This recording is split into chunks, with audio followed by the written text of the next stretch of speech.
এই ড্রাগস নিয়ে এডিক্টেড হয়ে যায় এবং পুরো শুধু ওর না, আমাদের সমাজের তথা ভারতবর্ষের রাজ্যের যে হিউম্যান রিসোর্স সেটাও কিন্তু নষ্ট হয়।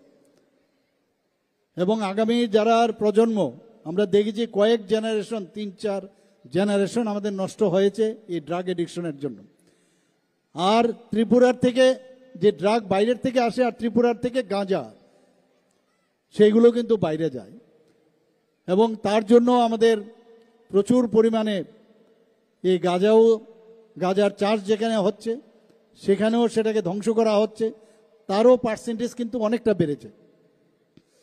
এখন বুঝতে হবে এই ড্রাগস নিলে আমাদের কি শরীরের কি অবস্থা হয়।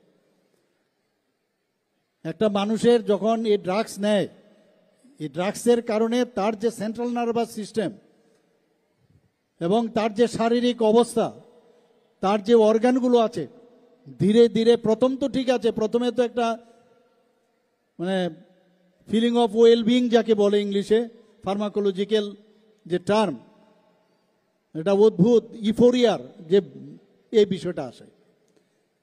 আমি সব জায়গায় এই কথাটা বলি যে পরবর্তী সময়ে যখন সেই জায়গায় ওকে বাধা না দেওয়া হয়, তাকে বোঝানো যদি না হয়, তাহলে পরবর্তী সময় সেটা কিন্তু এডিকশনে আসে। প্রথমে হেবিচুয়েশন থেকে আস্তে আস্তে করে এডিকশন হয়, তখন কিন্তু খুব সমস্যা। আমার মনে আছে বিলোনিয়াতে একবার আমি গিয়েছিলাম, সেখানে একজন drug addicted, he was a very good student as well as he was a very good sportsman. সে বলছে যে আমি এখন ড্রাগ থেকে আমি মুক্তি পেয়েছি। ওনার যে বক্তব্য, সে কি বলছেন, হাফ টাইমে যখন খেলা শেষ, হাফ টাইম যখন শেষ হলো, হাফ টাইমে ওকে বক্তব্য রাখার জন্য বলা হয়েছে। এই নেশামুক্ত ত্রিপুরার একটা অঙ্গ হিসাবে সেখানে এই কার্যক্রম রাখা হয়েছিল। সেখানে সে বলছে যে আমার মধ্যে সবসময় একটা চেষ্টা থাকতো যে আই এম দ্য সুপিরিয়র, যেখানে আমি যাব সেখানেই যেন আমাকে সবাই আমার কথা শুনবে, আমি সেন্টার অফ অ্যাট্রাকশন হয়ে থাকতে চাই।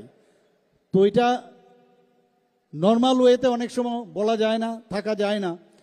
তো তার জন্য সে এই ড্রাগস সেবন শুরু করলো এবং সে সেবনের পরে আস্তে আস্তে করে তার ড্রাগ এডিক্টেড হয়ে গেল।